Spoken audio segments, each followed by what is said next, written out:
প্রিয় দর্শক, আপনাদের প্রত্যেককে স্বাগত জানাচ্ছি একাত্তর মঞ্চে। নানা বিষয় নিয়ে তো আলোচনা করে থাকি এই মঞ্চে। আজকে আমরা আলোচনা করব আমাদের নদী, পানি সম্পদ, তাই নিয়ে রাজনীতি এবং সমস্যা, সংকট, তা থেকে উত্তরণের বিভিন্ন পথ কি আছে সামনে জানি না, কারণ আপনারা জানেন যে বিষয়টি এমনই গভীর, এমনই ব্যাপক এবং আমাদের দেশের রাজনৈতিক, সামাজিক নানাভাবে এই বিষয়টি জড়িত। দক্ষিণ এশিয়ার নদী, পানি সম্পদ, বিশেষ করে যে 54টি অভিন্ন নদীর সাথে যুক্ত হয়ে আছে বাংলাদেশ, ভারত, নেপাল, ভুটান এবং কিছু কিছু অংশে চীন, তা নিয়ে আপনারা জানেন যে প্রায় সময় আমরা রাজনীতিতে, পরিবেশ আন্দোলনে, নাগরিক সমাজে নানা ধরনের তৎপরতা দেখি। এই সমস্ত তৎপরতা, উদ্যোগ, বক্তব্যের নানা দিক এবং নানা মাত্রা থাকে এবং এর সাথে যুক্ত হয়ে পড়ে ভূ রাজনৈতিক প্রশ্ন। আর গত কিছু সময় আমরা দেখেছি যে আমাদের বাংলাদেশের অভ্যন্তরীণ রাজনীতিতেও টিপাইমুখ বাঁধ, তিস্তা নদীর পানি বন্টন, গঙ্গার পানি চুক্তি, ফারাক্কা প্রশ্ন, এই অঞ্চলের শুধু বাংলাদেশ নয়, তার পাশে আমাদের ভারতের সাথে সম্পর্ক এবং অন্য দেশের সম্পর্ককেও আলোড়িত করেছে। আজ আমরা এই সমস্ত বিষয়গুলোর দিকে কিছু নজর দিতে চাই। বিষয়টি ব্যাপক, একদিনে সব হবে না, তবে আমরা নিয়মিত এই বিষয়ের সাথে থাকবো। এই অনুষ্ঠানে যাদের অতিথি হিসেবে আমাদের সঙ্গে পেয়েছি তাদের সঙ্গে পরিচয় করে দিই। প্রথমে এখানে আমার বাম দিকে আছেন প্রথমেই নেপালের সাবেক পানি সম্পদ মন্ত্রী দীপক গাওয়ালি। ওয়েলকাম টু একাত্তর মঞ্চ অ্যান্ড একাত্তর and of course to Bangladesh too. এবং বেলার নির্বাহী পরিচালক সৈয়দা রেজওয়ানা হাসান, আপনাকেও স্বাগত জানাই একাত্তরে।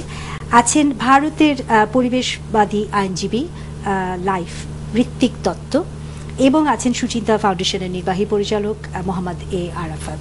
আপনাদের প্রত্যেককে স্বাগত জানাচ্ছি। আপনাদেরও মনে করিয়ে দিই যে আপনারা এই আলোচনায় অংশ নিতে পারেন, SMS বা ফোন করতে পারেন পর্দায় দেখানো আমাদের নম্বরগুলোতে।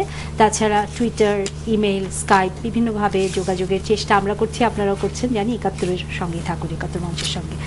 আজকে the first question I would like to ask you that Nepal and Mr. Gawali, whenever the water issue comes up in Bangladesh, of course India is the big thing, our relationship with India and the relationship based on water, but often from Bangladesh side especially the Nepal issue comes up in the sense that it should be a multilateral arrangement. So from your point of view, Nepal and water and Bangladesh, where are we? What is our relationship? I was part of the only trilateral Nepal, India, Bangladesh talks in 1986. I was then still employed by the Ministry of Water Resources, and in fact I wrote the draft of the minutes. It was a funny experience. It was the first and last, and the contradictions between the positions of Nepal, of India and of Bangladesh were stark. It wasn't clear if any of these countries were clear about the proposals they were making, and whether they understood what the costs of those proposals were. And so therefore, once the talks got underway, the contradiction came out, and nobody was in a position to suggest a remedy or suggest a solution. So I think that's where things have stayed stuck. From 1986, nothing has really moved forward. This is a long, long way back. 1986 সালের কথা বলছেন। আপনার কাছে জানতে চাবো, বহুদিন ধরে এই বিষয়ে আন্দোলন করছেন, কথাবার্তা বলছেন। এখানে পরিষ্কার নয় দেশগুলোর মানে অবস্থান, দেয়ার প্রপোজালস, আবার কস্ট কি হবে। কিন্তু বাংলাদেশের দিক থেকে দেখলে আমাদের রাজনৈতিক প্রেক্ষাপটে একটি বিষয় খুবই স্পষ্ট এখানকার অনেকের কাছে, যে ভারতের অবস্থান কি বা ভারতের স্বার্থ কি, ভারতের উদ্দেশ্য কি, অনেকেই মনে করেন সেটা খুব স্পষ্ট, তার মধ্যে আসলে কোনো অস্পষ্টতা নেই। আপনি কিভাবে দেখেন ভারতের অবস্থান ভিসাভিস বাংলাদেশ? দেখেন, ভারতের ভৌগোলিক কারণেই তার অবস্থানটা খুবই সুবিধাজনক আছে। আর আপনি যদি আন্তর্জাতিক নদীগুলো দেখেন, দেখবেন আপার রাইপেরিয়ান কান্ট্রিগুলো সবসময় একই ধরনের অবস্থান নিয়ে রাখে। এবং আপনি যদি আন্তর্জাতিক নদী আইনটা দেখেন, UN কনভেনশনটা দেখবেন, ওখানে কিন্তু আপার রাইপেরিয়ানদের একটা বিরোধিতা আছে, তারা এই আইনটা চায় না। অন্যদিকে লোয়ার রাইপেরিয়ানরা মুখে চাই বললেও তারা কিন্তু স্বাক্ষর করছে না। ভারতের অবস্থানটা ভৌগোলিক কারণেই সুবিধাজনক হওয়াতে, এবং ওটা এত বড় দেশ, তাদের অর্থনীতি নিজেরাই এত বেশি ওখানে উদ্দীপ্ত যে ওদের প্রতিবেশী দেশগুলোর সাথে সম্পর্ক নৈতিকতার কারণে ঠিক রাখলেও চলে, কিন্তু ওরা নিজেদের যে ডেভেলপমেন্ট গোলটা, নিজেদের যে ডেভেলপমেন্ট ফোকাসটা, সেখানে অন্য কাউকে আসলে ঢুকতে দেওয়ার কোনো সুযোগ তৈরি করে দেয় না। এবং আপনি যদি 1996 সালে বাংলাদেশের সাথে ভারতের গঙ্গা চুক্তি দেখেন, সেখানে দেখবেন ভারত বলেছে, দুটো রাষ্ট্রই বলেছে যে এখানে ফেয়ারনেসের ভিত্তিতে, সাম্যের ভিত্তিতে এবং এক রাষ্ট্র আরেক রাষ্ট্রের কোনো বড় ধরনের ক্ষতি করবে না এর ভিত্তিতে সমস্ত অভিন্ন নদীগুলো নিয়ে সমঝোতা হবে, চুক্তি হবে। সেটা কিন্তু এগুলো না। আপনি যদি তিস্তাও দেখেন, তিস্তাতে কিন্তু কিভাবে ভাগ বাটোয়ারা করতে হবে সেজন্য কিছু কমিটি গঠিত হয়েছে, টেকনিক্যাল কমিটি, এক্সপার্ট কমিটি। ওদের কাজ হচ্ছে একসাথে গিয়ে সরেজমিনে অবস্থাটা পর্যবেক্ষণ করে তারপরে একটা রিপোর্ট দেয়া। দেখা গেল এই কমিটিগুলো কাজ করছে না। এখন ভারত এতই বড়, কথা মিস্টার গাওয়ালি বললেন, কাজ করছে না, তার কারণ হলো তথ্যগুলো জনগণের সামনে তুলে ধরতে, একটা অবজেক্টিভ সলিউশনের দিকে এগোতে আমার মনে হয় ভারতের রাজনীতিতে ওই মনস্তাত্ত্বিক প্রিপারেশনটা নেই। যে সাইকোলজিক্যাল একটা প্রিপারেশন থাকে, সেই প্রিপারেশনটা এখনো বৃহৎ প্রতিবেশী রাষ্ট্র হিসেবে ভারতের নেই।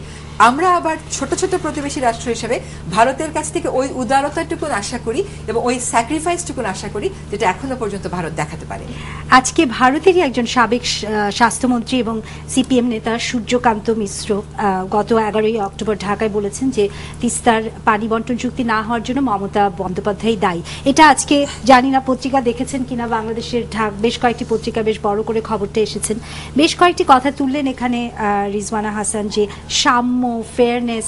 আপনি পরিবেশবাদী আইনজীবী, আপনার কাছে জানতে চাইব ঋত্বিক দত্ত, যে ভারত, আপনি বাংলাদেশে যখন দেখছেন যে এই পানি বিষয় এবং নদীর বন্টন বিষয়ে বাংলাদেশের সরকার বলবো না, মানুষের যা সাধারণভাবে যে রিয়াকশনটা সেখানে হয়, সেটার সাথে যদি এই যে সর্বশেষ তিস্তা চুক্তি নিয়ে যেটা হয়ে গেল মমতা ব্যানার্জির পরে, আপনি কিভাবে সেটা দেখছেন? যে বাংলাদেশে, ভারতের অভ্যন্তরেও তো আমরা শুনি যে পরিবেশ বিষয়ে ভারত সরকারের দিক থেকে এই ফেয়ারনেসের অভাব, সাম্যতার অভাব, এই সমস্ত অভিযোগের কথা তো আমরা শুনি।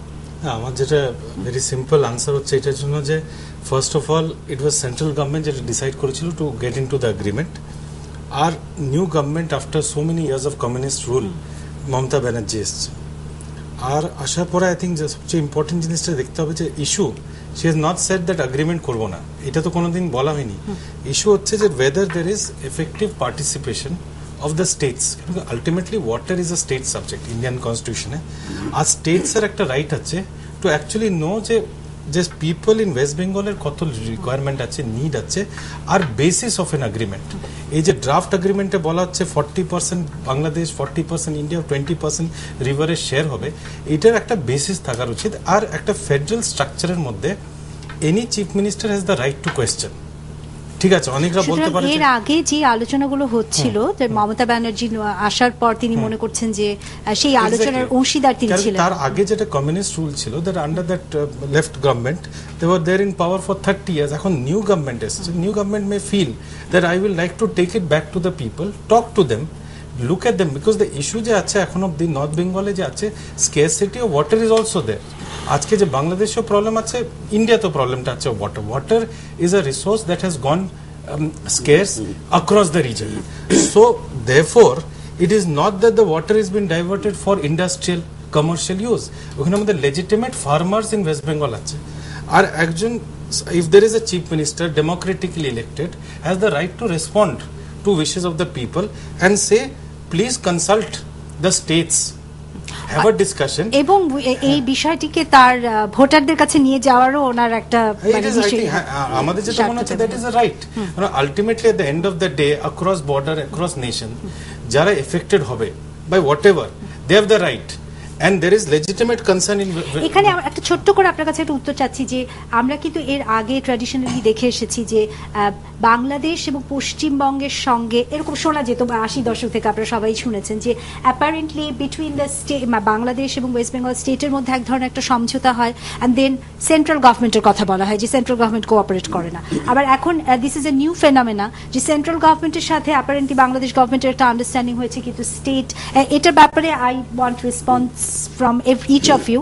আপনারটা সংক্ষেপে শুনিনি, আমার আরাফাতের কাছে একটা প্রশ্ন ছিল, আপনি কি মনে করেন যে এরকম কিছু ডাইকোটমি আছে যে একবার ফেডারেল, মানে যখন স্টেট গভর্নমেন্টের সাথে বাংলাদেশ সরকারের আন্ডারস্ট্যান্ডিং হয়ে যায় তখন স্টেট গভর্নমেন্টের সাথে হয় না, যখন পশ্চিমবঙ্গ বাংলাদেশ বেশি কাছাকাছি চলে আসলে সেন্ট্রাল গভর্নমেন্ট সেটা পছন্দ করেন না, সেরকমও শোনা যায় অনেক সময়। See, dynamics of political system তো থাকে, that is I think something which is again inherent in multi-party democracy, views of it is concerned, and I would say it is healthy. Unfortunately, at the end of it, no person should suffer as a result of it, and there has to be a time limit within which the negotiation should, continue. It cannot be indefinite. So there is a need কি জায়গার এই জিনিসটাকে solution করা উচিত। কিন্তু আমার যেটা মনে হচ্ছে যেটা ভেরি ইম্পর্টেন্ট, যে এই যে এটা একটা সেটব্যাক, মেবি দ্য এগ্রিমেন্ট হতে পারেনি, কিন্তু maybe the agreement May turn out to be better.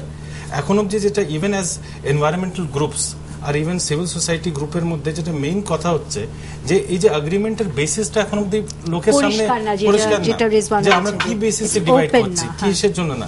আর এটা যদি যত অবধি না জানি কোনো এগ্রিমেন্ট সাকসেসফুল হতে পারে। ঋত্বিক দত্ত এখানে মানে পানির যে অভাব হবে বা হচ্ছে এলাকা সেই অঞ্চল কথাটা তুলেন, এখানে বিশেষ করে টিপাইমুখ বাঁধের কথা যদি আমরা এখানে আনি এবং তিস্তার পানি মানে আনলে আরেকটি বিষয় যেটা বাংলাদেশের সাথে ভারতের এই পানি নিয়ে সম্পর্কে একটা মূল বিষয় হয়ে দাঁড়ায়, যেটা হলো একদিকে যেমন পানির স্বল্পতা, অন্যদিকে আবার বন্যা নিয়ন্ত্রণও একটা বড় ইস্যু ওইখানে এবং এখানে। আপনি যদি আপনার যেভাবে দেখছেন, যে উনি যেটা বললেন যে এটা একটা সেটব্যাক নয়, এটা হয়তো আরো বেটার কোন চুক্তির দিকে আমাদের নিয়ে যাবে, আপনি কি মনে করছেন? এখানে একটা জিনিস বলতে চাই, সব দেশেই কিন্তু সামনে বছর নির্বাচন আছে। আমি এখানে আসলে হয়ে যায় কি ইন্টারনাল পলিটিক্সটা এখানে বড় হয়ে দেখা দেয়, মানে যার কারণে এই সমস্যাগুলি তৈরি হয়। Is that true also for Nepal, that depending on the government, the policy which is actually a regional policy or state to state policy, they also keep changing in form, because but Nepal itself is going through a in form it changes, but not in substance. In substance, there is a tremendous contradiction within Nepal, within Bihar, Uttar Pradesh and Delhi. Let me just give you an example.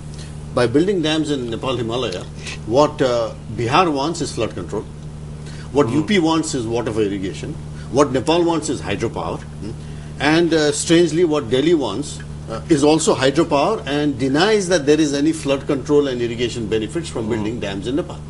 Now these are very contradictory positions that keep surfacing on every talk, and each political change or political party change happens. Once they're in power, they want to be all very nice to Delhi. Once they're out of power, then of course you use the relationship changes. আমি যেটা একটু বিনয়ের সাথে mister দত্তর সাথে আমি একটা জিনিস ব্যাপারে একটু ডিফার করব, সেটা হচ্ছে যে এই যে তিস্তার পানি বন্টন চুক্তির যে বিষয়টা, এখানে বেসিস কথা আপনি বলছেন, কিছু বেসিস কিন্তু ছিল এবং দুটো দেশের এক্সপার্টরা কিন্তু এখানে কাজ করেছে এবং দীর্ঘদিন ধরে কাজ করেছে এবং যথেষ্ট শ্রম দিয়ে তারা কাজ করেছে। বেসিস বলতে আমি যদি বলি, যেমন দেখুন যে পানি বন্টন নিয়ে আইন কিন্তু নেই, কনভেনশন আছে কিছু, সেটা আইনে রূপান্তর হওয়ার জন্য যতগুলি দেশের এটাকে অ্যাপ্রুভ করতে হয়, সিগনেচার করতে হয়, অতগুলি দেশ করেনি এখনো, যেটি রিজওয়ানা হাসান বললেন করলো না। কিন্তু যার কারণে বায়োল্যাটারাল একটা নেগোসিয়েশনের মাধ্যমে বা একটা চমৎকার এনভায়রনমেন্ট ক্রিয়েট করার মাধ্যমে এই জিনিসগুলি করা এখন এই আজকে বাস্তবতা এটি একমাত্র উপায়। আপনি কাউকে কিন্তু লিগালি মানে বাউন্ড করতে পারছেন না। কিন্তু কনভেনশনগুলিতে যে বিষয়গুলি কিন্তু বায়োল্যাটারাল হতে গেলেই তো, যেটা রিজওয়ানা হাসানের কথা নয়, সার্বিকভাবে বাংলাদেশে অনেকে মনে করে যে ভারতের জোর এত বেশি। আমি সেখানে আসছি। তো এইখানে কনভেনশনগুলোতে কিন্তু কিছু ইন্ডিকেশনস আছে, যেমন ধরুন পানি বন্টনের ক্ষেত্রে বলা হচ্ছে যে দুটো দেশের মধ্যে যে নদী পড়েছে, নদীর লেংথ একটা ক্রাইটেরিয়া, ক্যাচমেন্ট বেসিন, আপনি পানি কিন্তু সোর্স থেকে যে পানি যে আপনার ফ্লো করে আসছে, এটার বাইরে কিন্তু সোর্সের বাইরে বৃষ্টির পানি, অন্যান্য পানিও কিন্তু বেসিনে যে আপনার আসছে, তো that is also another criteria. আরেকটা বলি, সুতরাং আপনি মনে করছেন এই ক্রাইটেরিয়া গুলো তো অলরেডি সেট করা আছে, তার ভিত্তিতেই আলোচনা করা সম্ভব। আপনাকে আরেকটু থামাতে হচ্ছে, একজন ফোনে আছে, তারপর আপনার কাছে আসবো। প্রশ্নটা শুনে নিই, এই প্রসঙ্গটা আপনি আর বিস্তারিত বলতে পারবেন। আপনার নাম ধরে নাম বলে প্রশ্নটি করুন এবং আপনার টেলিভিশনের ভলিউমটা একটু কমিয়ে রাখুন। হ্যালো, হ্যালো, হ্যাঁ, আপনার প্রশ্নটি করুন দ্রুত। আমার নাম আবু নাইম, আমি সেগুনবাগিচা থেকে বলছি। বলুন। হ্যাঁ, আমরা মানে এই বাংলাদেশ এবং ভারতের মধ্যে পানি বন্টন, নদীর পানি বন্টন নিয়ে বিভিন্ন সময় যে আলোচনাগুলো শুনেছি, সেখান থেকে একটা বিষয় কিন্তু আমাদের এখানে অন্তত যারা সচেতন মানুষ তাদের কাছে এসেছে, যে ভারত সবসময় তার রাজনৈতিক এবং অর্থনৈতিক যে স্বার্থ, সেটাকে মানে হাতিয়ার করে আমাদের সাথে এই পানি বন্টনের বিষয়টা আলোচনায় নিয়ে এসেছে। কিন্তু এই কথাটা আমাদের এখানকার যারা শাসকরা ছিলেন, সেটা এর আগে এরশাদ বলেন বা বিএনপি বা আওয়ামী লীগ, কখনোই তারা এই বিষয়টা জনগণের সামনে কিন্তু আনেন নাই আলোচনাটা, যে ভারত এই পানি বন্টনের প্রশ্নকে কিসের সাথে আর কোন কোন বিষয়ের সঙ্গে যুক্ত করে তারা এটা আমাদের সামনে আনে। ধন্যবাদ। আচ্ছা, থ্যাংক ইউ। এটা আসলে কমপ্লিট করতে না পারলে এটা সেন্স মেক করবে না। তো একটি হচ্ছে আপনার লেংথ আর একটি হচ্ছে ক্যাচমেন্ট। আরেকটি বড় জিনিস সেটি হচ্ছে যে কোন অংশে যে যতটুকু নদীর অংশ পড়েছে সেখানে কতগুলি মানুষ তার উপর ডিপেন্ডেন্ট। দেখা গেছে ক্যাচমেন্টের একটা বড় অংশ ভারতের অংশে পড়েছে, লেংথের একটা বড় অংশ ভারতের অংশে পড়েছে, ছোটটা হয়তো বাংলাদেশের অংশে পড়েছে, কিন্তু এই ছোটটার উপরে এই নদীর অববাহিকা প্রচুর মানুষ এখানে হয়তো 3 times more than ভারতের সাইডে যেটা পড়েছে। তো একটা বেসিস কিন্তু ছিল এবং ইন্টারন্যাশনালি মোটামুটি রেকগনাইজ করা হচ্ছে, বেসিসগুলিকে নিয়েই কিন্তু আমরা এই চুক্তির দ্বারপ্রান্তে গেছি। কিন্তু ইভেন্চুয়ালি আমি যেটা বলবো, মিস্টার দত্ত যেটা বলছেন যে ইন্টারনাল তাদের সাইড অফ দ্য যে বিষয়গুলি আছে সেগুলোকে কনসিডারেশন নিয়েই কিন্তু ইভেন্চুয়ালি আমরা ওখানে গেছিলাম। তো এটা যে ফেল করলো এটা কিন্তু সেটব্যাক এবং বড় ধরনের একটা সেটব্যাক। এটা কিন্তু এই যে বিশ্বাসের এবং যে অ্যাটমসফিয়ার ক্রিয়েট করা হচ্ছে সেখানেও কিন্তু একটা মানে রশি টেনে ধরবে ইভেন্চুয়ালি। আরেকটি বিষয় আমি বলতে চাই, ইভেন গঙ্গা চুক্তির যেটি ফারাক্কা নিয়ে যেটি হয়েছে সেখানে কিন্তু দেখেন চুক্তি অনুযায়ী আমরা কতটুকু পানি পাচ্ছি, এটা জয়েন্ট রিভার কমিশন যে পানি মাপে সেটা দেখলে আমরা বুঝতে পারবো সেটা একটি। কিন্তু চুক্তির মধ্যে আরো কিছু বিষয় ছিল, ফেয়ারনেসের যে বিষয়টি বলা হচ্ছে এবং বলা হয়েছিল পানি অগমেন্টেশনের কথা। পানি অগমেন্টেশন না হলে কিন্তু আপনি পানি পুরো পানিটাই কমে যায়, লিন সিজন একটা পর্যায়ে সাথে অনেক কমে যায়। আপনি যতই ন্যায্যতার ভিত্তিতে ভাগ করেন এই 5-10 হাজার কিউসেকে ডিফার করে, এটা কিন্তু খুব একটা ম্যাটার করে না। Augmentation was very important. সেটা করতে গেলে যেটি দরকার ছিল একটা ট্রাইল্যাটারাল আপনার নেগোসিয়েশন ডিসকাশনের প্রয়োজন ছিল, যেখানে নেপালকে ইনক্লুড করতে হতো, বিকজ আপনার রিজার্ভ কিছু বানানোর প্রয়োজন ছিল ওই আপনার আপস্ট্রিমে নেপালে। আপনি রেনি সিজনে পানি ধরে রাখবেন, লিন সিজনে ছেড়ে দিয়ে পানিটা অগমেন্টেড করবে। সেখানেও কিন্তু ইন্ডিয়ান সাইড থেকে আমরা দেখেছি যে তারা বলেছে হয় তারা নেপালের সাথে শুধু কথা বলবে না, বাংলাদেশের সাথে কিছু বিষয় প্রকৃতি নির্ধারণ করে দিয়েছে, বায়োল্যাটারাল ইনিশিয়েটিভের বাইরে যে কথা না বলে সলিউশন আসবে না, সেই জায়গাগুলোতে আমরা দেখেছিলাম এক ধরনের টানাপোড়েনের সমস্যা। না হলে কিন্তু এই সলিউশনগুলো হয়তো করা পসিবল ছিল। What Mr. Gawali was saying that between the three countries, trilateral discussions, you didn't see any much hope then at that point. But now that apart, I mean, there is this another big country, China, sitting on top of us. What seemed quite funny to me that when I read Indian newspapers and I see the same reverse story from China to India, then it seems very familiar to me because these kind of stories are always published in Bangladesh. So given that these rivers, some of the rivers, mighty rivers are coming from China through India and there are within state problems, do you see with more awareness about environment and its effect on people, and people like Rizwana giving their working life to these causes, that governments would shift a little bit of their position? No, I'm not seeing that. You're right that there's a very contradictory position. I would call it the Delhi position. I mean, it's not India. I don't like to use the word India because India is so diverse. And I have too many friends in India that I agree with that I have to be very cautious in using the word. The many heterogeneous elements. Yeah, I would call it the Delhi hydrocrats. Okay. Now, the position there is highly contradictory. Our audience who called, he made that point that there is India government, which he meant that we'll always look after, No, it's not in the interest. I'm going to make a radical statement that I don't think Delhi hydrocrats are taking a position that's even beneficial to Bihar or UP. The water is such a subject that you have to look at it, a bit broader, and they're so stuck with this bilateral concept. Absolutely. And the position is, I can understand, very contradictory because with Nepal, the position is natural flow doctrine. Whatever is coming down naturally has to come down naturally, undiminished in quantity and quality. With Bangladesh, it's exactly the opposite, absolute sovereignty doctrine. I do what I like. Exactly. Which is why the resistance to any, trilateral, multilateral talk on water. Until you do that, it won't move forward. But it's not happening. একজন দর্শক অপেক্ষা করছেন, আপনার নাম বলে প্রশ্নটি বলুন। Hello, আসসালামু আলাইকুম। হ্যাঁ, ওয়ালাইকুম সালাম, আপনার নাম বলে প্রশ্নটি বলুন। জি, আমি রিকাবি বাজার মুন্সিগঞ্জ থেকে কামরুল ইসলাম জাহাঙ্গীর বলছি। জি, বলুন। আমার প্রশ্ন হচ্ছে, ভারতের মুখ্যমন্ত্রী মমতা ব্যানার্জির অজুহাত ধরে গঙ্গার পানি চুক্তি এবং তিস্তার পানি চুক্তি আজ পর্যন্ত ভারত করল না, অথচ আমাদের বাংলাদেশের নদীগুলি ব্যবহার করে ভারতের বিভিন্ন রাজ্যে তাদের পণ্য পরিবহন করছে এবং আমাদের রাস্তাঘাটগুলি তারা ট্রানজিট হিসাবে ব্যবহার করে। আজকে দেখেন রাস্তাঘাটের কি অবস্থা, এগুলি কিন্তু ভারতের এই অতিরিক্ত মালামাল ব্যবহারের কারণেই আজকে আমাদের এই অবস্থা, এগুলি করলো। আপনাকে ধন্যবাদ। আপনার প্রশ্নের জন্য নাম বলে প্রশ্নটি করুন। আমি রাকিব, ঢাকা ক্যান্টনমেন্ট থেকে বলছি। আমার প্রশ্নটা হচ্ছে যে ভারত এই মুহূর্তে আমাদের কাছে ট্রানজিট ব্যবস্থা চাচ্ছে, যেটা ওদের 7টা বড় বড় রাজ্যকে কানেক্ট করতে যাচ্ছে, এবং যেখানে ভারত নিজেই ওদের সাথে ভালো করে কানেক্ট হতে পারে না। কিন্তু আমরা শুধুমাত্র একটু তিস্তার জল চুক্তি করতে চাচ্ছি এত বড় একটা ট্রানজিট দিয়ে, যেখানে ওদের এক একটা প্রদেশ আমাদের দেশের সমান।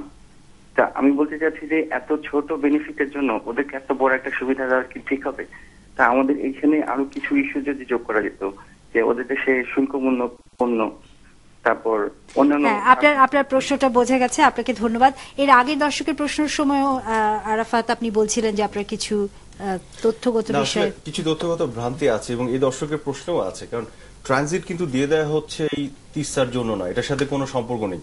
ট্রানজিটটা হচ্ছে পার্ট অফ, দিয়ে দেওয়া হচ্ছে না হয়েছে, এটা নিয়ে একটা ধোঁয়াশা আছে। দিয়ে দেওয়া তো হয়নি, কোনো ওই ধরনের ইয়ে হয়নি, কিছু ট্রায়াল বেসিসে আশুগঞ্জ থেকে আগরতলা পর্যন্ত কয়েকটা ট্রিপ গেছে। সেটিরও কারণ ছিল, কারণ আগরতলায় যে বিদ্যুৎ প্রকল্পটা হচ্ছে সেখান থেকে বাংলাদেশ একটা সার্টেন পার্ট অফ ইট আমরা ইম্পোর্ট করব, আমাদের স্বার্থে আমরা এটা করছি, এর বাইরে কোনো ট্রান্সপোর্টেশন বা কিছু হয়নি। ট্রানজিটটা যেটা হচ্ছে it's part of the overall connectivity. আমরা যে কানেক্টিভিটি কথা বলছি, নেপাল ভুটান থেকে ভারতের উপর দিয়ে বাংলাদেশে আসবে, এসে আমাদের মংলা পোর্ট ইউজ করবে, it is one of the component. Bharat এই পার্ট থেকে বাংলাদেশের উপর দিয়ে তাদের নর্থ ইস্টে যাবে, এটা আনাদার কম্পোনেন্ট। ইভেন্চুয়ালি আমরা দেখছি চায়না ভারতের ভিতর দিয়ে বাংলাদেশ, শুধু ভারতেরই লাভ হবে এটা ভাবা উচিত, বাংলাদেশেরও অনেক উপকার হওয়ার সম্ভাবনা আছে। যদি ইভেন্চুয়ালি ইয়ে করতে পারেন, মানে I have done some research myself on this, I am still working on it. বাংলাদেশে একটা হিউজ ইকোনমিক বেনিফিট আছে, সেগুলো নিয়ে বিস্তারিত আলোচনা আমি যাব না আজকে, সেটা আসলে যুক্ত না। কিন্তু আমি যেটি বলতে চাই সেটা হচ্ছে ভারতের আজকে বুঝতে হবে বাংলাদেশের সাধারণ মানুষ এটাকে যুক্ত করে। কাজে আজকে আমাদের মানে under the leadership of Sheikh Hasina উনি কিন্তু অনেক ওপেন আপ করেছেন। আগে আমরা দেখেছি কোনো কাজই হয় না, আনরিজলভ ম্যাটারগুলি কিছু কিছু ম্যাটার আছে 40 বছর ধরে 50 বছর পড়ে আছে। রাজনৈতিক অবস্থানের পরিপ্রেক্ষিতে মানুষের ভিন্ন মত থাকতে পারে, কিন্তু কানেক্টিভিটির ব্যাপারে এইখানে এসে ভারত কিছু কাজ আউট অফ দ্য ওয়েতে যে করতে পারতো, শুধু law and rules and regulations and internal politics না দেখে। মমতা ব্যানার্জির ক্ষেত্রে আমি বলবো উইথ অল ডিউ রেসপেক্ট যে উনি তার হয়তো ইন্টারনাল অ্যান্ড লোকাল পলিটিক্সের বিষয়টা ভারতের বিগার ইন্টারেস্টটা চিন্তা করেনি, যেখানে বাংলাদেশের সাথে এই ধরনের একটা বন্ধুত্বপূর্ণ সম্পর্ক অনেক বেশি বেনিফিশিয়াল হতো ফর দ্য হোল রিজন। মানে রাজনৈতিক যে দৃষ্টিভঙ্গি দুটো দেশের সম্পর্ক, এই জায়গাটা থেকে আর বেরোনোই যাচ্ছে না। কিন্তু আপনারা যে কাজ করেন, মানে বড় যে দিকটা, এবং যেখানে আমাদের এই অঞ্চলের সব মানুষই একই রকম ঝুঁকির মুখে আছে নানাভাবে, সেইখানটায় আমরা কিভাবে যাব? মানে একদিকে সরকার আর একদিকে দেশগুলোর মানুষরা কিভাবে পারস্পরিকভাবে এই বিষয়গুলো নিয়ে তাদের সঠিক তথ্য জানতে পারবে? আমাদের যে আসলে আজকে মানে এই দুদিন যে ব্যাপী আমরা আলাপ আলোচনা করলাম, মূলত আমরা যারা পরিবেশ নিয়ে কথা বলি, পরিবেশ অধিকার, এনভায়রনমেন্টাল জাস্টিস, ওয়াটার জাস্টিস, এগুলো নিয়ে কথা বলি, আমরাই এক হয়েছিলাম এবং কথা বলেছিলাম যে একটা বাক্সে আটকে আছে, তাই না? এক্সপার্টরা গিয়ে আলাপ আলোচনা করেন, কি আলাপ আলোচনা করেন আমরা জানিও না। এখানে একটু দর্শকদের জানিয়ে দিই যে দক্ষিণ এশিয়ার আন্তর্জাতিক নদী সীমা বিষয়ক সহযোগিতা কাঠামো পেলা একটি দুদিনের আন্তর্জাতিক সেমিনারের আয়োজন করেছিল এবং সেটা পরিপ্রেক্ষিতে উনি বলছেন আমরা ওটাই বুঝবার চেষ্টা করছিলাম যে 40টা বছর বাংলাদেশ আর ভারতের মধ্যে কোন সরকার এসেই তো সমস্যাটার সমাধান করতে পারে না, আর এক্সপার্টদের ভাষা সাধারণ মানুষ বোঝে না, সাধারণ মানুষের ভাষা এক্সপার্টরা বোঝেন না। আমাদের এক্সপার্টরা যখন যান নেগোসিয়েশন করতে, তখন কিন্তু তারা মানুষের থেকে কোনো ম্যান্ডেট নিয়ে যান না। যেমন ধরেন আমাদের এক্সপার্ট গিয়ে বলল 50, এখন ভারত যদি বলে যে না 40, তাহলে কি আমাদের এক্সপার্ট মানবে নাকি মানবে না? সেটা আসলে মানুষের অধিকার নিয়ে কথা বলছে, এইগুলো থাকে না। আর এ যাবৎকাল আমরা দেখেছি নদীগুলো নিয়ে কথা হয়েছে পানি বন্টনের, যার জন্য রাজনীতির জায়গাটা অনেক জোরালো ভাবে উঠে এসে, যেটা ঋত্বিক বলছিল যে একটা সরকারের জন্য এটা লেজিটিমেট যে তার লোক পানি পাবে কিনা দেখা, মানে শব্দের মধ্যেও রাজনীতি আর কি। আমার সরকারের জন্য এটা লেজিটিমেট যে আমার লোক পানি পাবে কিনা এটা দেখা, কারণ নদীটা ভারতেরও না, নদীটা বাংলাদেশেরও না, নদীটা অভিন্ন, ভিন্ন, রাজনীতি ভিন্ন, জনগোষ্ঠী ভিন্ন। সেরকম জায়গাতে শুধু পানি ভাগাভাগি না রেখে আমরা যদি ইঞ্জিনিয়ার, রাজনীতি এবং ব্যুরোক্রেট এই তিনটা জায়গা থেকে নেগোসিয়েশনটাকে বের করে এনে ওটার মধ্যে মানুষকে বসাতে পারি এবং পরিবেশকে বসাতে পারি, আমাদের কথা সরকার শুনবে না। ভারত সরকারের তো শোনার কোনো কারণই নেই, কারণ সে অনেক বড় রাষ্ট্র, সে এতদিন যাবত ইগনোর করতে পেরেছে, পারবে। মানুষ কিন্তু বিবেক হিসেবে কাজ করতে পারে। ভরসা করছেন স্থানীয় যেই অঞ্চলের মানুষ, যেই দেশের মানুষ, সেও তো তার নিজের স্বার্থটাই দেখবে, শুধু সরকারই কি না? কিন্তু সরকারের কাজ শুধু দেশ পরিচালনা করা না, সরকার কাজ কিন্তু মানুষকেও মোটিভেট করা এবং বোঝানো। হ্যাঁ, এবার আজকেও আমরা এই কথাটা বলছিলাম যে আমরা পশ্চিমবঙ্গে কাউকে নাকি সেটা মিছিল করতে আপনাদের দেখিনি, কাজ? আমাদেরও কাজ। আমরা পশ্চিমবঙ্গে কাউকে মিছিল করতে দেখিনি যে আমার পানি চাই, কিন্তু আচমকা শুনলাম ওদের মুখ্যমন্ত্রী বলছেন যে না আমার লোকের পানি লাগবে। তো উনার লোকের পানি লাগলে আমার প্রধানমন্ত্রীও তো বলবে যে আমার লোকেরও পানি লাগবে। সেই জায়গাটাতে লোকগুলোর সংযোগ কেমন করে দেওয়া যায়, এবং এটা খুব মুশকিল ওদের জন্য গিয়ে বলা ওদের কৃষককে যারা তোমাকে পানি না দিয়ে ওদেরকে দেবো, কারণ রাজনীতি ওই জায়গায় ওদের কৃষককে নিয়ে চলে গেছে। সেখানে পরিবেশটাকে যদি একটা জায়গাতে আনা যায়, নদীটাই তো পাচ্ছে না। আপনি দেখেন আমাদের যে ব্যারেজ আছে সেই ব্যারেজের পর থেকে ভার্চুয়ালি কিন্তু তিস্তা বলে কোনো কিছু নেই।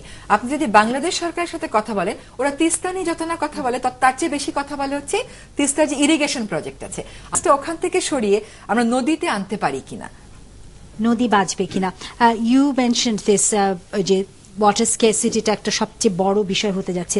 আমরা বিশ্বব্যাপী একটা শুনি যে আগামী বেশ কয়েক বছর পরের কথা যেটা প্রেডিক্ট করা হয় যে এই পানি নিয়েই যুদ্ধ, দেশে দেশে যা গন্ডগোল হবে, এবং এটা ভারত বাংলাদেশ সম্পর্কে আমরা দেখছি যে এটা গত 40 বছর ধরে সবচাইতে বড় একটি সমস্যা হয়ে আছে। এখন আপনার কাছে যেটা আমার যেটা প্রশ্নটা বারে বারে মনে আসে যে ভারতের ভেতরেই যখন এই পানি নিয়ে বিভিন্ন রাজ্যে রাজ্যে এত সমস্যা, সেখানে বাংলাদেশের সাথে ভারতের এই সমস্যাটা সমাধান করার ব্যাপারে ভারত সরকারের আদৌ কোনো সময়ই থাকবে কিনা, বা এটা প্রায়োরিটিটা কোথায় যাবে? It's a very important point, কারণ কি অলমোস্ট এভরি স্টেটের সঙ্গে, অলমোস্ট তো বলবো না কিন্তু almost 30 to 40% states, southern states আছে, northern states এর মধ্যে there is internal conflict on water disputes tribunal function করছে, কিন্তু এখন অবধি কোনো অ্যাওয়ার্ড অ্যাকসেপ্টেবল আর যেটা লং টার্ম লাস্ট করেছে এরকম কোনো এক্সাম্পল নেই। ইনফ্যাক্ট আজকে কর্ণাটক আর তামিলনাড়ুর মধ্যে নিজের মধ্যে, কারণ ইস্যুটা হচ্ছে at the end of the day আমাদের রিয়েলাইজ করতে হবে যে একটা এমন রিসোর্সকে নিয়ে ডিল করছি যেটা এসেনশিয়ালি স্কেয়ার্স, আর ইউজ যেটা আছে it is becoming unsustainable. So at one level আমাদেরকে এটাও দেখতে হবে যে যেগুলো জায়গায় আমরা ইউজ করছি ট্র্যাডিশনালি আর এখন যত এক্সপ্যান্ড করছি, do we need to go and use it. আজকে এক্স্যাক্টলি আমাদেরকে দেখতে হবে যে যেগুলো এগ্রিকালচার ক্রপস গ্রো করছি whether they are actually sustainable on the long run. তো সুগার কেন গ্রো হচ্ছে বা টোব্যাকো গ্রো হচ্ছে, আমাদেরকে really we have to question কি what is required, because at the end of the day প্রতিটি ক্ষেত্রে যেখানে যেখানে ট্র্যাডিশনাল ব্যবহার আছে এগুলোর মধ্যে আমাদেরকে দেখতে হবে। আজকে যেটা মিটিং এর মধ্যে কথা হচ্ছিল খুব এমফাসাইজ করছে হচ্ছে at the end of the day adaptive management করতে হবে, নিউ অ্যাডাপ্টেশন বের করতে হবে, এগুলো তো জিনিস দেখতে হবে। আর এটা যতদিন না দেখবো এই কনফ্লিক্টটা তো অ্যাক্রস দ্য রিজন, ইভেন কি স্টেট কি উইদিন ডিস্ট্রিক্টস ফাইট হচ্ছে। আজকে কাবেরী নিয়ে হচ্ছে 20 বছর 25 বছর ধরে আমাদের ওখানের মধ্যে প্রবলেমটা চলছে, নর্থ ইন্ডিয়াতেও সেম ইস্যুটা চলছে। আর যেগুলো এক্সিস্টিং ট্রিটিস ছিল, ফর এক্সাম্পল ইন্ডাস ট্রিটি যেটাকে বলা যায় খুব সাকসেসফুল, ওটার মধ্যে হিউজ ইকোলজিক্যাল ইম্প্যাক্ট আছে। 3টে নদী পাকিস্তানের কাছে, 3টে নদী ইন্ডিয়ার কাছে, ultimately at the end of the day 6টা নদী সিতে ইজ নট রিচিং। তো তার থেকে আলটিমেটলি যেটা রিজওয়ানা বলছে যে ecology is suffering, because both the states, both the country, everyone wants water to be used, no one wants integrity. And there I would still say that আজকে অবধি এই যে 20-20-40 is still an ad hoc basis. এই যে আমরা at least ইন্ডিয়াতে যেটা right two information use করে যেগুলো ডকুমেন্ট বের করেছি তার মধ্যে আমরা কোনো সাইন্টিফিক বেসিস, যার মধ্যে secondly are you sharing that information at the end of the day যত নেগোসিয়েশন হচ্ছে এদের মধ্যে আইদার ব্যুরোক্র্যাটস, পলিটিশিয়ান, ইঞ্জিনিয়ার্স। আপনি বলছেন যে আপনি সাইন্টিফিক কোনো ইনফরমেশনের বেসিস পাচ্ছেন না। এর আগে রেজওয়ানা হাসান বললেন যে সেখানে পিপলের ম্যান্ডেট আছে কিনা সেটা পরিষ্কার নয়। তাহলে you have been in this negotiations, what is the basis of this negotiations? It seems that people, the mandate is not there clearly, it is not always supported by good science. What does people do when they're at those tables? Can I be blunt? I mean, the problem is it's not been addressed as water management. All these negotiations are sort of dancing around the idea of construction. So I have been very blunt in arguing that this is more about cement contracts than it is about water. You see? And that this reminds me of that old thing that all the rivers will be there with banks made and everything. World Bank floated that idea. It's civil engineering contracts where all the money is to be made and where the interests seem to lie, rather than what is water, what do we need it for, are we misusing it, is it inefficiently used here, could it be better managed, who are already using the water, what is the poor people doing, what is the environment, ecology. None of that really figures, because the driving force motive of all these things is how do we build this big dam over here, how do we build a particular project here, And it's about cement contracts. I've always joked that ministries of water resources in our region, South Asia, have nothing to do with water. একজন দর্শক অপেক্ষা করছেন, আপনার নাম বলে প্রশ্নটি করুন। Hello, আসসালামু আলাইকুম। হ্যাঁ, ওয়ালাইকুম সালাম। আপনার টেলিভিশনের ভলিউমটা কমিয়ে আপনার প্রশ্নটা করুন। হ্যাঁ, আমার প্রশ্নটা হচ্ছে, পানি শুধু তো মানে আমাদের পরিবেশের সাথে জড়িত, আমাদের খাদ্য নিরাপত্তার সাথে জড়িত, ইরিগেশন এবং বিভিন্ন পর্যায়ে ইন্ডিয়া থেকে যে নদীগুলো থেকে আমাদের পানি আসছে, এগুলো আমাদের জন্য একান্ত জরুরি। এখন আমার প্রশ্ন হচ্ছে, স্বাধীনতার 40 বছর পরেও আমরা শুধু বারবার বিভিন্ন ফোরাম, বিভিন্নবার আমরা সরকারের পক্ষ থেকে বলছি, কিন্তু ইন্ডিয়া শুনছে না। যেভাবে আমরা মিয়ানমারের সাথে আন্তর্জাতিক আদালতে গিয়ে আমরা আমাদের সেই ন্যায্য হিস্সাটা পেয়েছি, আমরা মনে করি তাহলে কেন ইন্ডিয়ার সাথে যে নদীগুলো অভিন্ন নদী চুক্তি এবং এর বাস্তবায়ন না হওয়ার প্রেক্ষিতে কেন আমরা আন্তর্জাতিক আদালতে যাচ্ছি না এবং কেন আমরা আমাদের।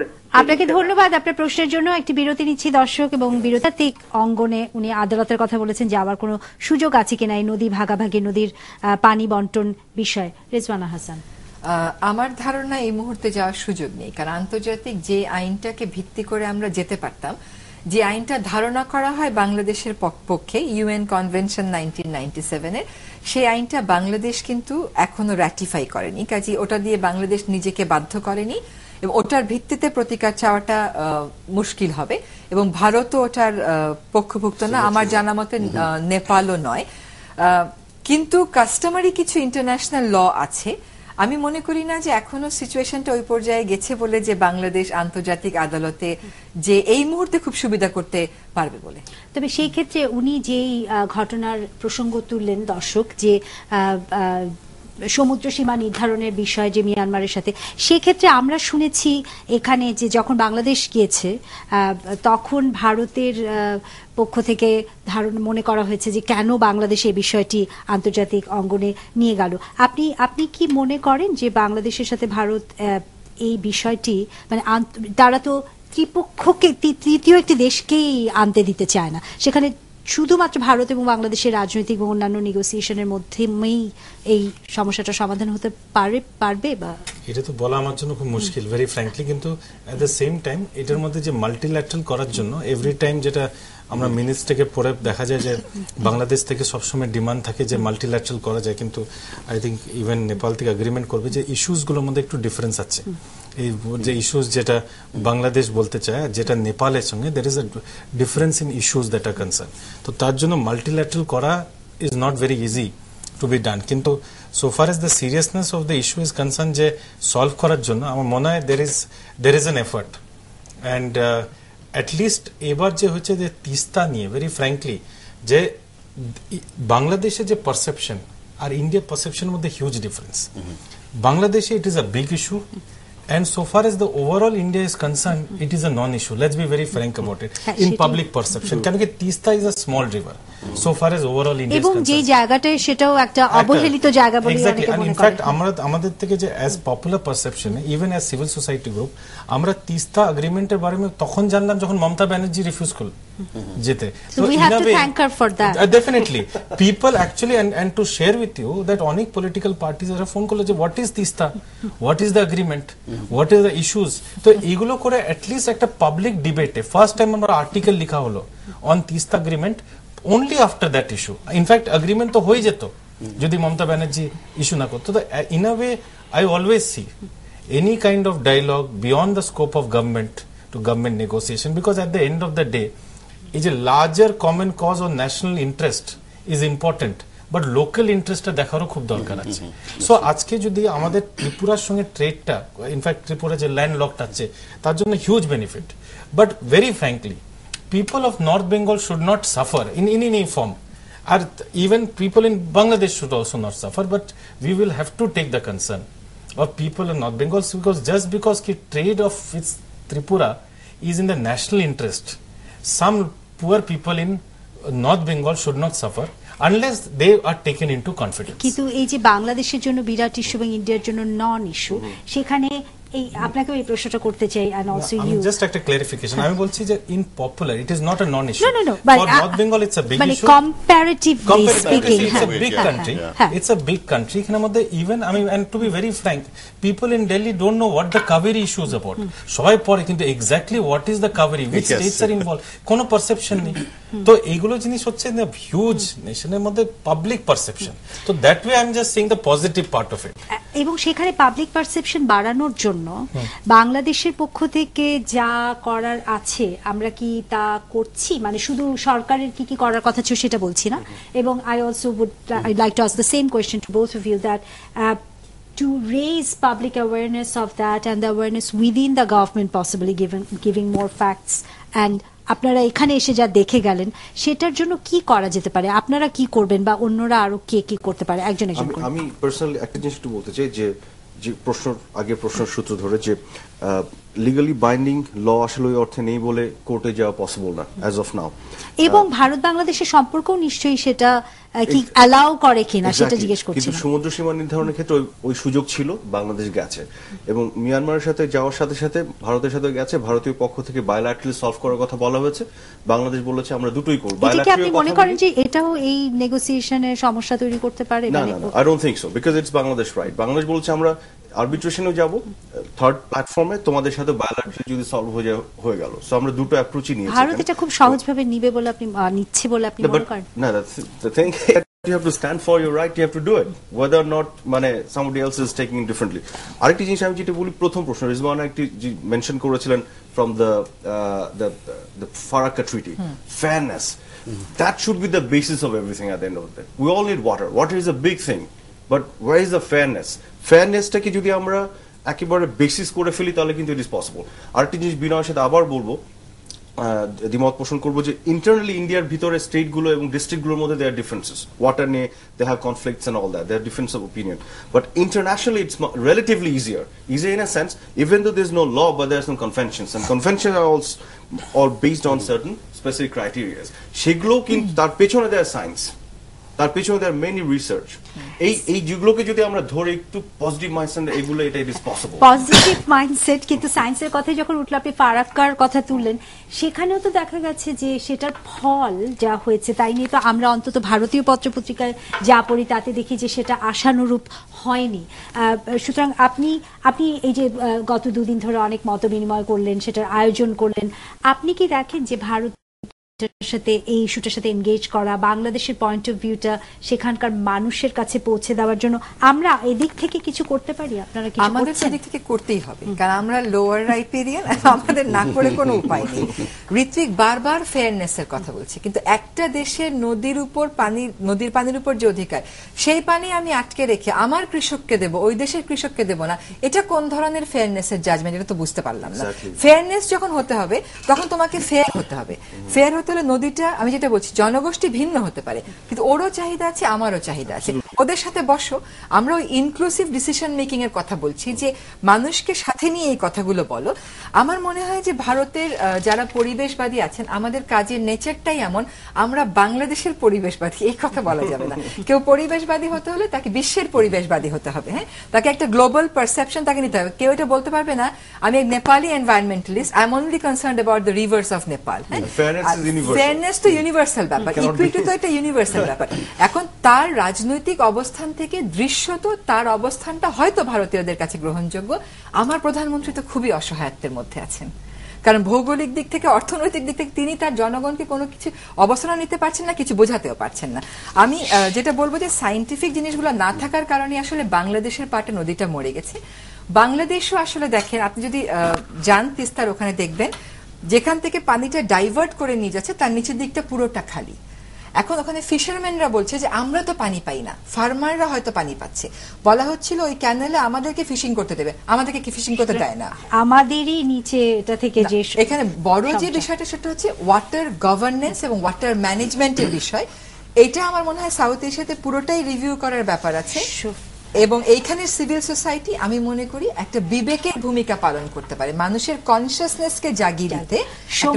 সময় শেষ, last comment from you mister Gawali, very short. Talking of fairness, in Nepal, the issue is, what about the fairness of what happens above the dam?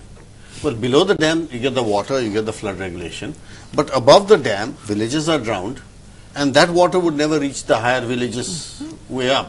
So there's a big debate in Nepal about this, saying, why are we doing this? So debate everywhere. Yeah. Thank you very much for coming to একাত্তর, and also আপনাদের সবাইকেও অনেক ধন্যবাদ আমাদের আলোচনা অংশ নেওয়ার জন্য।